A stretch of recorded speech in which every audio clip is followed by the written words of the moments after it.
What's up, everybody? It is Cash Flow Nexus, your favorite chart analyst, back again, giving you the latest and greatest updates on crypto and XRP with Ichimoku analysis. And today we will be taking a look at XRP US dollar. All right. So, as you could tell, uh, before we jump into anything, y'all see I have posted a video before this video here that I'm about to post. It's funny because I had to redo this intro like so many times, so many distractions and things, and I'm just like, man, come on, I just need a break. But we are on it now. But I have posted a video in not too long ago, actually yesterday. And the title of it is Jesus is the standard, and it was a Bible study that I had done last night that I am wanting people to check out. Definitely want people to check it out because the word of God was definitely, moving yesterday. God was definitely moving yesterday in the Bible study. It was interesting to see how, things were flowing, but we have a standard in our life that we must meet. And Jesus set that standard when he came here in the flesh as man and served us to be, who he is now, which is King of Kings, Lord of Lords. And one thing that a lot of people don't understand in this walk is there is a standard that we have to have, and that is, having a lifestyle that is Christ-like, that is according to Jesus Christ. What exactly does that mean? So when Jesus was, came here in the flesh, God came in the flesh as Jesus Christ. This is how a lot of us, you have to see, and this is what people don't understand. The more word that you have, the more Bible and the more word that you have, the more you understand, you're able to connect the word of God and to able to get the understanding and the revelation and the wisdom and the knowledge and apply it. But God said to us, be ye holy, for I am holy. And Jesus lived a life that is holy. Jesus lived a life, he was meek, he was humble, he was a servant, and he was the King of Kings, and he still served the people. One of the best things that you could do for anybody is to serve them and put your life on the line for that person. So that's what Jesus did, and he showed that. And a lot of people, in this time, there's no standards now because the standards of our living is conformed to the ways of the world, and God said do not conform to the ways of the world. So definitely check out that video that I posted. I definitely want you guys to tune into that. I just wanted to give my Lord and Savior Jesus Christ some acknowledgement because he deserves the glory, he deserves the praise. And before I always do any technical analysis, that comes first. So now that I said that, I want to start the technical analysis. I hope you guys check out that video, get the word for yourself and study the scriptures, all right? So here that I'm looking at the weekly chart, I'm still bullish biased, and a lot of people in the crypto space are bearish biased right now. And it's very clear to me why I'm still bullish biased, only because this weekly candle has not closed underneath the weekly support level, which is at 23 cents. 23 cents and 14 right here, this red line. So we're still good. And price is just ranging right now on the higher time frames. We do see that price is making higher lows on the weekly, and you could almost argue that we're going parabolic. So let me go ahead and draw that right now for you guys. If you see this, it's almost like as if we're going parabolic here. Not necessarily parabolic all the way, but it's close to it. So this next week could be very interesting. And the week after that, next week could be very interesting. We could get a straight, shot up. But who's to say that? I don't know. I'm just saying, just giving you guys some theories and ideas. But we are holding up, this support level pretty well. So that's why I'm bullish right now. We also got a bullish cloud forming as well. That's pointing to the upside. So, once this weekly candle closes, we'll get a better idea of where the price truly wants to go. All right, coming down to the 4-hour time frame, I do want to the daily time frame. I do want to say something here because this is going to go to the idea of why the price right now is, you know, holding at this 23 cent and 14 level. You see the many rejections that we had up to our this now point. We do have a bearish engulfing candle, which is a sign of the price wants to do that, go down, but we are getting rejected at this support right here. So that is something that I am also taking into consideration. You see prices, you know, in a range, and if I'm gonna take this off, the Kijun's still flat, so there's no momentum just yet. No momentum to the downside just yet. If you look here, this needs to angle to the downside, which will mean we have broke this level of support, which means the candles will look something like this to the downside. But we don't have that, and because this is not angled down, this would angle down as well, and this would angle down as well. But we don't have that. There's no sign of that happening. So right now, I'm still bullish.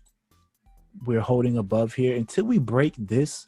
Then we could see, you know, a price drop. And if we do, we have this move called you see, because we had this descent from 30 cent and a half coming down into this zone in here. So we had a drop, and then the market made a base right here, which is what's called either a distribution zone or accumulation zone. Until we break either this high or this low, we won't know for sure.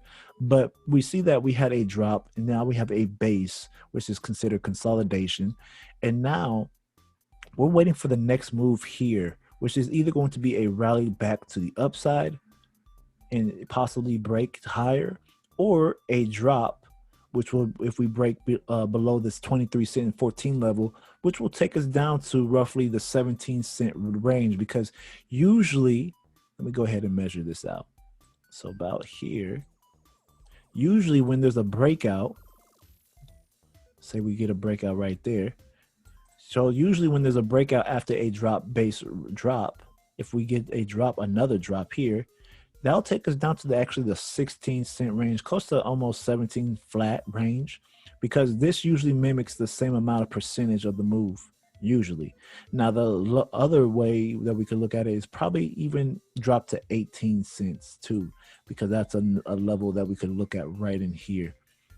So that's something that I am considering. But if we do hold here and say that on the lower time frames we start to move up, which is possible, we could see the move to the upside in this bubble coming higher.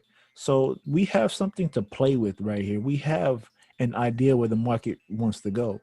We do have this bearish cloud, which is what I'm a little iffy about. But if we hold above 23 cents and 14, then I'm bullish. But if we break it, then expect the market to drop. This is common sense. The market is based off fractals. If a fractal is broken, best believe that market is going to be in that, you know, head towards that direction. And even if it does break, let's say it does break and close underneath here, the next candle would have to be bearish for the price to be considered a full bearish move. So we don't have that confirmation yet. So we're going to have to wait probably the next 48 hours to see how price responds truly at this level. All right. But let's continue to the, lower time frame. We're now on the 4-hour chart. So you see, guys, this is the bubble that we're in, this based off the weekly. This is that weekly range that I was showing you guys. So as long as we're still in here, we're still in turbulence. All right, we're still in turbulence here. We got a ways to go. So we could also take off around October, coming in here, and we could range in here for quite a while. So we don't know how the market's going to respond until it breaks either this high or this low. And you see here, we already have price action at this level. So this is actually a good time to start buying, because look here. All right. We have a hammer candlestick. This candle needs to close bullish. If you have put your entry in here, you already got triggered into your trade, but you see it's still stalling right here. It's still stalling. The Kijun's fired, which is saying that the momentum of the market's going nowhere. So it's flat. And the market's out of equilibrium, looking at that. So there's no momentum, and price may want to pull back to the upside, at least up to the Tinkinson level. So that'll give us, a increase of at least 2% increase right there, which is about 68 points if you're trading on a Forex broker. And we could possibly even pull back up to the blue line, which will give us a 4% increase in 99 points right there in the market. So that's where I'm looking at so far, just to see based off that. And then we're out of equilibrium here. So the market is looking, pretty interesting. Another thing to take into consideration, market may even range right in here, just ranging between 23 cent and 392 and 23 cent and 14, just range in here, just keep bouncing.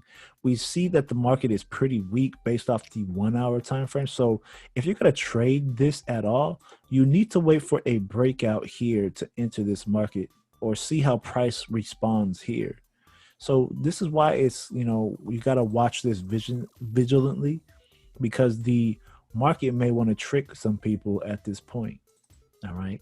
In the last time frame that I'm looking at, we see here on the 15-minute chart, we have a bullish TK cross. And we also have slight bullish divergence. So price may want to start moving to the upside, as we see the RCI is showing some bullish momentum coming back to the upside. So right now, my bias, going back to the 4 hour time frame, I say the market's going to increase between a 2% increase to 4% increase.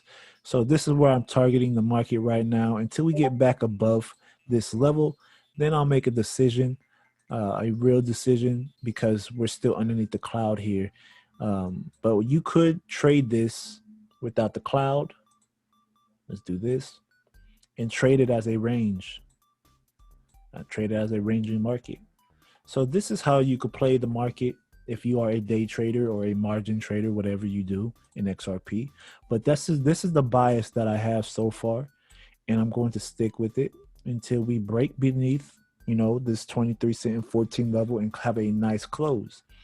So until then, I am going to hold my ground and see what the market, has, to offer as far as going higher or going lower.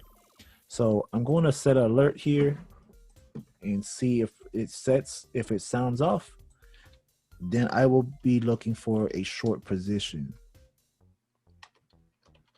All right. So that's my analysis and that's my bias for this pair. Hope you guys enjoyed this technical analysis. Stay tuned for the next analysis. God bless you guys, and being blessed, be encouraged in Jesus' name. God bless. Peace.